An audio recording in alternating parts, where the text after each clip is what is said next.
but this is a bit technological. If you go up the higher accelerating voltage, then our electron wavelength is going to be smaller, but shorter. The shorter means we can get more resolution. So if you go down, the wavelength is longer. That means we lose the resolution. But we have compensated somewhere losing the resolution or stabilize our material. That's why some people are now using the low voltage microscope. And then a little bit about electron energy loss spectroscopy combined with TEM and the element is selected in single atom imaging. So this is the microscope and the specimen here. And electron beam, this is upside down. Electron coming up from the bottom. Okay. Then you have the lens system. And this is the scanned microscope.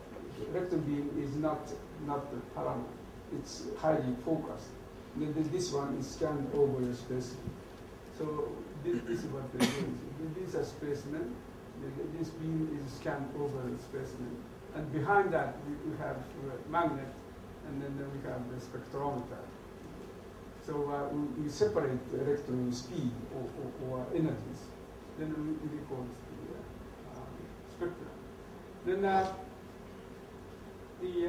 this is first one. This is the sort of electron and the energy of spectrum behind this here. If you have carbon decay shell, the absorption, then you have this peak here. And then if you have the discus gadolinium in the specimen, then you have a peak here. Then we set the window on this the spectrum. Then we set the here or carbon here. Then this is the scanning. So we use only this electron and records the images. That's the first one. Okay. We see this is using this gadolinium. So something we see some white dots. And if you go to carbon, the entire region is highlighted. And this is the conventional image. We have this gadolinium metals. Resolution is not good, but you begin to see some individual atoms. The filtered image more. And this is reported almost 10 years ago. And these are the recent ones. And the materials I got the lanthanum C82, so the metal furament, and erbium the same. So we have this situation. And then this is conventional angular dark field. So two metals are highlighted. Okay. So at this stage, we don't know which one which. Metals are metals. And we'd like to know which one which. Then we do the energy filtering imaging. So if you choose the lanthanum, the loss, then only this one is highlighted. This one not. And if you go other way, then this one came up.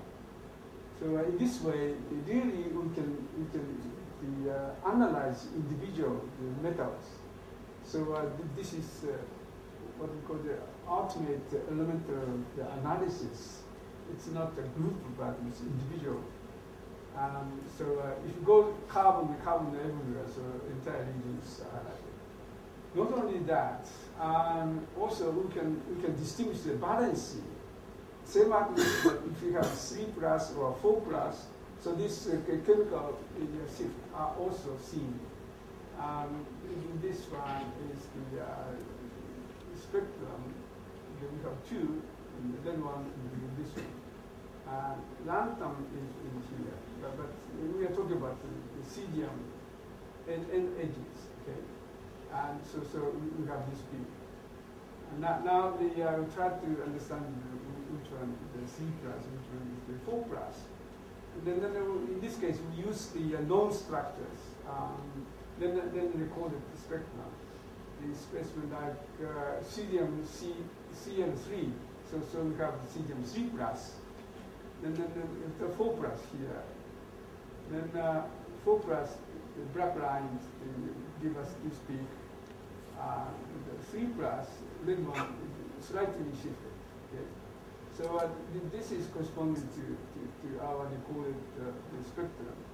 So that immediately we can conclude this one corresponding to C3 plus, not cesium 4 plus. So in this way, even we can distinguish the valence. So this is another accomplishment. Okay. Now switch to the other subjects. This is fun. This is plumbing. Okay. And then we have the two double wall tubes. And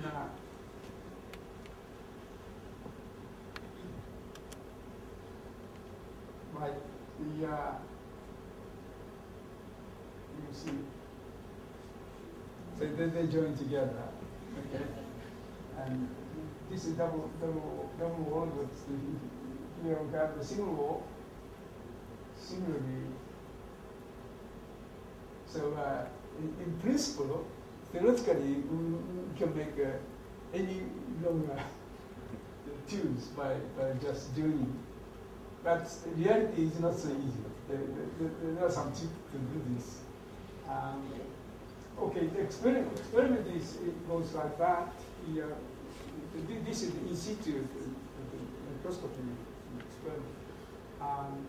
So we have these piezo drivers, and then after touching, then we have current. So in this region, local region, we have Joule heat. So temperature is going up. So actually, the temperature is very high. Okay. So the next one is the using the catalyst.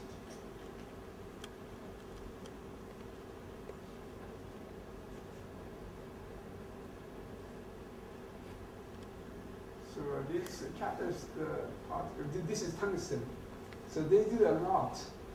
And then we try to use the catalyst particle when you go to carbon nanotube. Maybe similar things happen in your reactors. Okay, so small one, big one, using this catalyst metal, then we can join together happily. But the previous one, the only same size, the thin or thick, we can connect, we can jump.